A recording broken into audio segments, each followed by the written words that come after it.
what y'all doing? This is Andy, and welcome to another edition of Cooking with Andy in Andy's Kitchen. Alright, today, as always, we're going to cook. We're going to make some real simple pudding. And I like it for several reasons. I'm going to go over it with you right quick.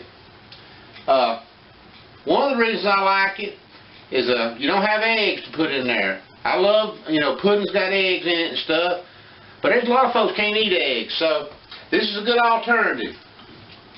Starting out, 2/3 of a cup sugar, straight into the pot.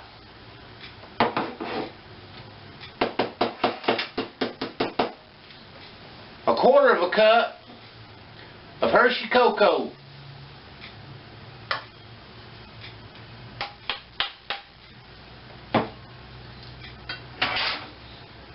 Them eggs is what really helps to bind it and, adhere it to itself. This does the same thing. 3 tablespoons cornstarch.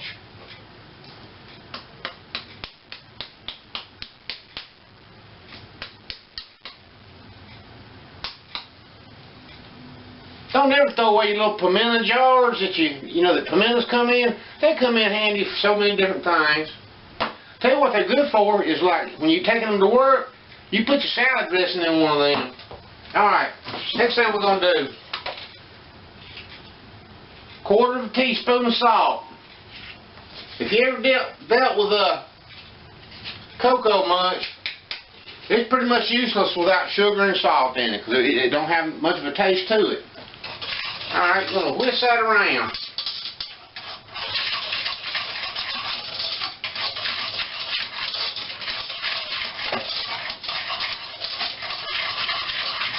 What we're going to do now, I got 2 1/4 cups of whole milk. What I'm doing, I'm just putting a little bit in there, well not a little bit, but some of it in there at a time. When you're dealing with cornstarch especially, it'll clump up on you when you're making something. So, you know how it is when you're making any kind of a roux or a gravy, you just put a little bit of your wet mixture in there with it and you stir it good. It's the same thing.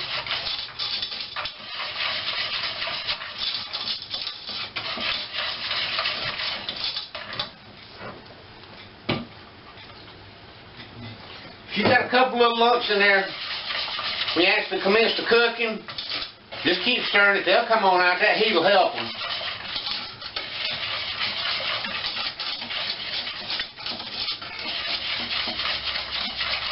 Alright.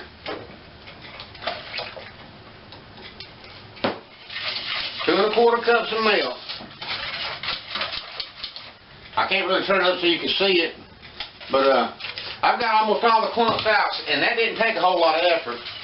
What I'm going to do now, I'm going to put it on my stove top, and most recipes going to tell you, they're going to say, bring to a boil.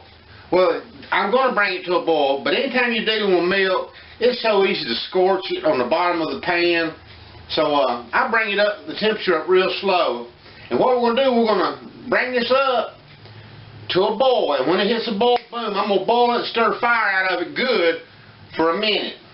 And I'm going to turn this off and bring it up to speed. And I'll get back with you, and then we'll put our finishing touches in it, which is going to be 2 tablespoons of butter, and everybody always puts 1 teaspoon of vanilla in it. I'll put 1 teaspoon in nothing. 2 teaspoons of vanilla. I'll get back with you in a little bit.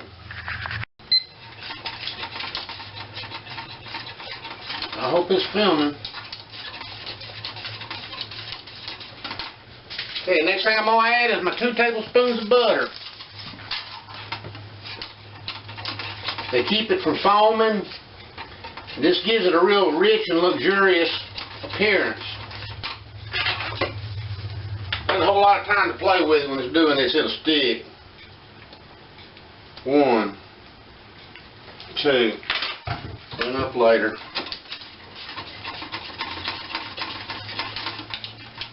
Well, that smells good. Looks like pudding.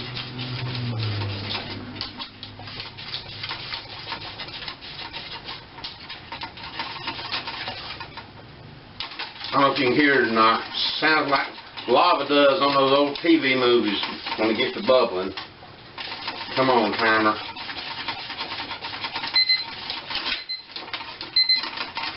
Alright. Butter ain't completely melted yet. I got it off the heat. I'm gonna see if this thing's filming or not. Yep, says it is. Alright, good.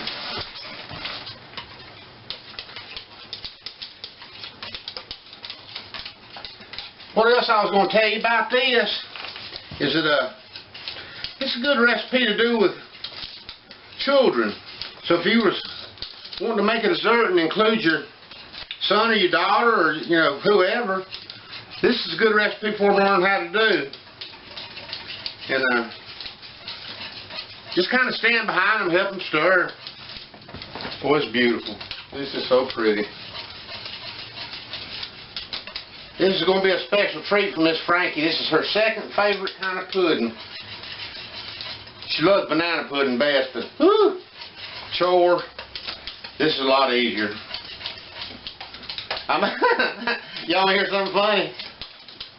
I got up pretty early this morning. Well, I get up early every morning. I got up early this morning and made me some oatmeal raisin walnut cookie dough, and Miss Frankie was like, "Oh boy, that's what's going to be for dessert." And I said, "Yes, that's what we're going to have." She's always grateful just to get it. So I said, "Yeah, that's what we're going to have." So I'm going to bake him here in a little while, and I'll put him on under a cookie dish and have him sit down when she comes in. This ought to be cool by then. And we'll eat dinner, and then I'm going to say, "You ready for some dessert?" She's going to say, "Yeah, I'll take some of them cookies." What I'm going to do, this will be, like I said, this will be set by then. I'm going to take and I got some of them old sweet long stem cherries. I'm going to stick one dead center in it. Take in there too. I think she'll be real surprised about that. You know how that goes. Mama's happy, everybody's happy. Anyway, okay. These aren't the fanciest little dishes in the world. They're just regular Pyrex with a little design on them. But you could go with those fluted wine glasses or anything you wanted to. But just keep in mind, this Pyrex ain't going to break. And this stuff is boiling.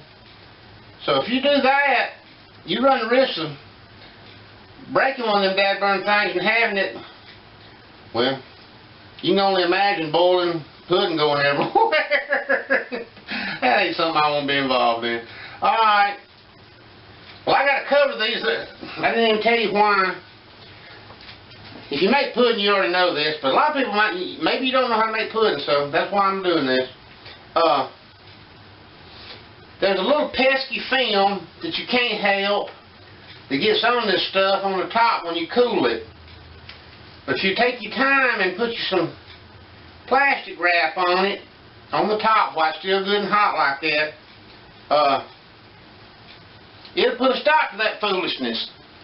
And when I first started making pudding, I'd fill up the cup to about right there. Then I put the plastic wrap over the top. It only took me one time to realize, as soon as I started chilling that stuff, the whole top of that plastic started sweating and it poured down on top of my pudding. Pudding was still good and it didn't have the skim on it, but about that deep down into it, it was all faded out like it was a day old or something. So, anyway, just a tip, little tips.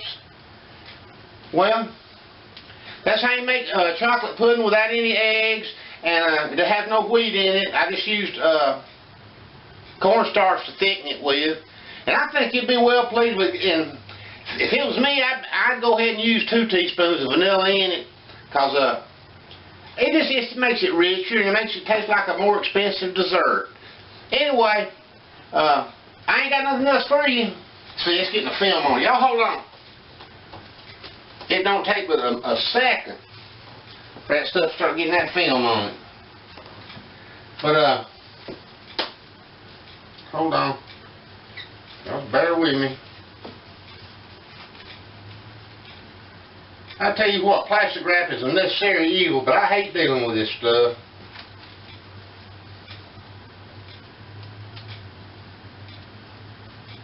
There. Okay, shut up. Ta-da. Anyway, I want to just say like a little public service thing.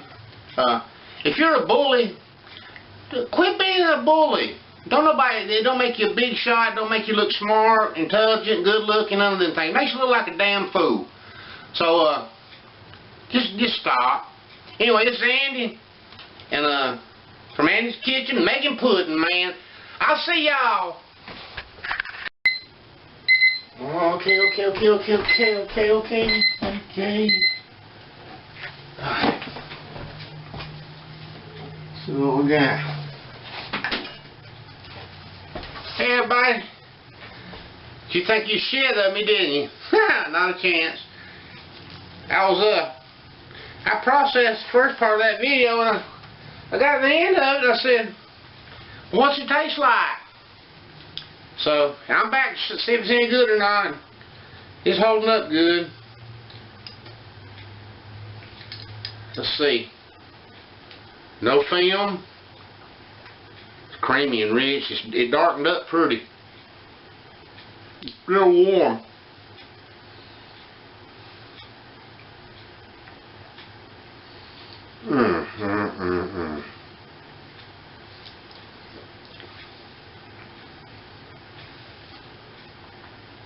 You can't taste any of that grain from the salt or the sugar. All that stirring makes a big difference.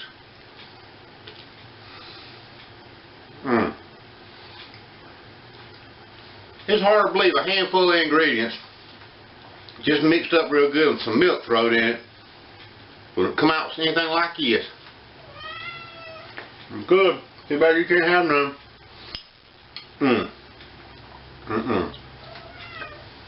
That's good pudding. Make the rocks snack packs, I guarantee you. Folks, didn't make some mess. It's simple. Other than the boiling of the pudding and stirring, there is no effort involved. Stick it in the refrigerator with some plastic wrap on it and let it cool. This been in there cooling. It went from boiling down to real edible. It's below room temperature. It's just not good and cold. It took an hour and a half. I set a timer as soon as I put it in the refrigerator.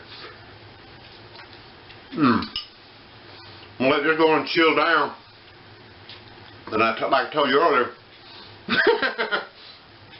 I'm going to put a cherry on it when Miss Frank comes in. It'll be perfect. There's no film on it or anything. Y'all be well pleased with this. I think your kids like it too. Well, this is all the damage I can do for one day. God bless, and I'll see y'all later, okay?